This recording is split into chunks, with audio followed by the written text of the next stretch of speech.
Hey guys, welcome back to Let It Roll. Today I got a strategy by a subscriber named Ryan. We're going to call this the Go Big strategy. He also wants to do like a little bit of a challenge where we're going to play this strategy against my strategy. And we'll be doing that this Thursday night live if you want to come back and check that out. But let's go ahead and take a look at his strategy real quick. Okay guys, let's take a look at this strategy here. I already have $160 laid out because that's going to be our initial layout. That's our starting point. We're going to buy in with a bankroll of $1,650, and we're going to play this by not shooting the dice. So we're never going to play a pass line or a don't pass. If you decide you want to do this as a shooter, then of course you'll need a pass line or a don't pass when you get the dice, all right? Now, I'm warning you here that this is a huge go big strategy, very risky. You need long rolls in order to make money with this strategy. If you get that long roll, you're going to be extremely happy. So just remember that this is definitely a high risk strategy here. All right, remember I always say all strategies can win and all strategies can lose. The probability of this winning is really low.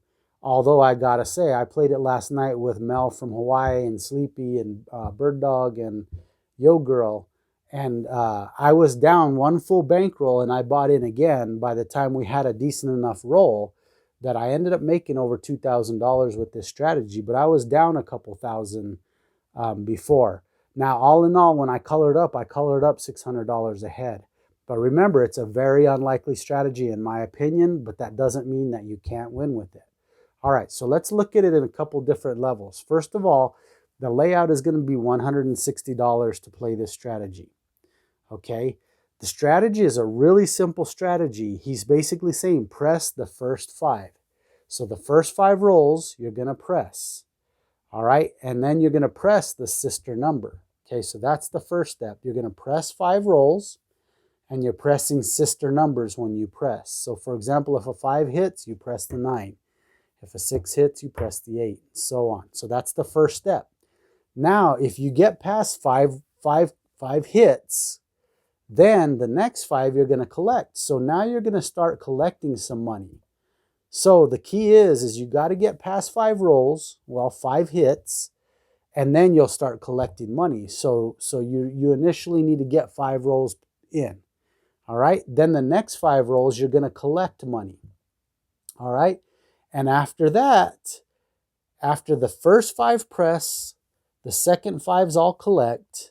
After that, every number is going to get picked off now. I call it picked off. So after those initial 10 rolls, if you're lucky to get past 10, you're going to start taking down the number that gets hit.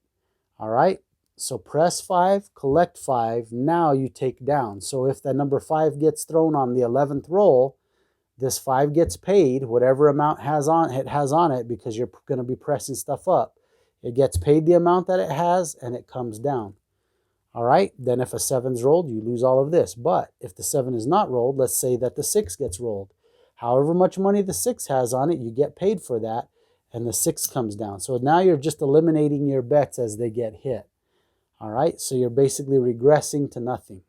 So then if they throw the 4, you get paid for whatever the 4 has, and it comes down. If a 7 comes now, you lose the rest of these. But if you have a long roll, then you say the 9 gets hit, you get paid for whatever the 9 has, it comes down. Get paid for whatever the 10 has of the 10 rolls, it comes down. If the 8 rolls before a 7, you get paid for whatever the 8 has on it, and then you come down, and now you wait for the next shooter. So that's how this strategy plays out. All right, guys, so let's look at a couple things we can do to make adjustments to this strategy, all right? Now, the reason I'm doing adjustments in that is to try to give you guys a little bit more value for each strategy. Remember, right now, the adjustments now changes his strategy. I wanted to explain his strategy, and that's how I'm going to play it. But I also want you to know that there's adjustments. Like, let's say you go to the casino and you decide to try this strategy, and the 7s are coming about every 4 to 5 rolls. Okay? So remember, this is now not Ryan's strategy anymore, but I want to give more value to you guys so I could break down these strategies a little bit and show you some things you can do with that. So this is something you can adjust to whether you're not comfortable going 5 full rolls, or if you try it a few times and it's early 7s and you're not making any money out of it. One thing you could do is let's say, okay, I'm going to go 3 rolls and then I'm going to collect 3 rolls. So I'm going to press 3 and then collect 3 and now start pulling down as they get picked off. So that's one way you can make an adjustment. All right. Another way you can make an adjustment is maybe not play the 4 and 10. Okay. So that'll save you some money. Now you're only playing the 110 inside. Hey guys, thanks for hanging out with me. Do you guys ever leave a tip at a restaurant because you had good service? Well, hey, if you'd like to give me a tip, no monetary value whatsoever, I don't want your money, but just leave me a comment and tell me what you think of this video. Also leave me a thumbs up. That's a great way to show that you appreciate the efforts I'm giving for you guys. That's how you could tip me. I don't want your money. Just give me a quick comment. It helps me in the YouTube algorithm to get my videos shown to more people, and that will help me grow. That's perfect for me, guys. Thanks for being the best part of Let It Roll. And you could do the same thing as 3 of them get hit, or you could even say, you know what?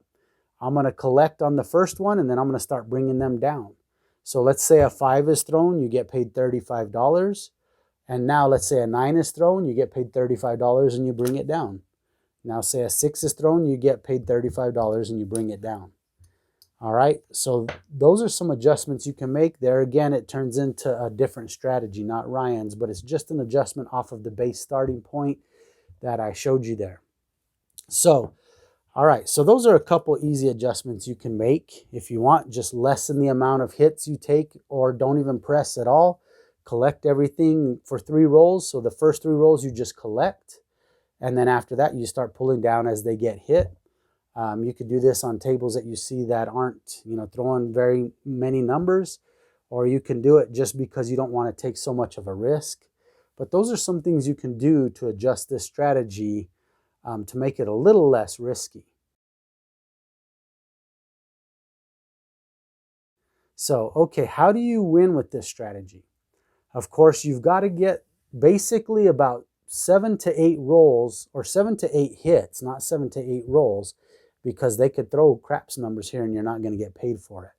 But let's just go ahead and show you here real quick. Let's say that the 5 gets hit. You're going to get paid $35 and you're going to press the sister number. Okay. So right now you've got $60 on the 9. Okay. So let's say that we throw another 5. Okay. This is the second roll. We've got to press. So now you've got 75, you've got $95 on the 9. All right, that's the second roll that was hit. Let's say you throw an 8. So the 8 gets paid $35. Okay, you press up the sister number, which is the 6. You'll have to throw them an extra dollar to make the amount correct. Okay, that was the third hit. So then the fourth hit, let's say you throw a 4. Okay, you get paid 50 for 1 because of the VIG, so that would go to the bank. And then you press up the sister number, which is the 10. All right, and now let's say that we throw the 10. Okay, so we're going to get paid $150. Okay, and we're going to owe $3 for the VIG. And now that was 5 rolls. Okay, if the 7 would have rolled at any point within these first 5 rolls, we're going to lose our $160, okay? But this is how you win. So once you get past 5 rolls, you're hoping to hit the numbers that got pressed up. So in this case here, let's say that we rolled 6. Okay, so you're going to get $77 for this bet. So you'll make $77. All right, so now think about this. We've got 77 that we've won. So this is 6 rolls in. We have $77, but we still have $160 at risk. So if the very next roll is a 7, we're going to lose $160, but we gain 77. So we're still going to be backwards. What is that? 90, about 88 bucks or something. Either 78 or $88 is we're going to still go backwards on. And that's at 6 rolls. So let's say that we roll a 9 now. Okay. On the 7th roll, we roll a 9. So you've got $95 on there. So what does that pay? 140 minus 7. So that pays 133. Okay, so now we've got 133 plus 75. So here's 200 right here. Okay, this is on the 7th roll, guys. So here's 200. So we've got $210 right now on the 7th roll.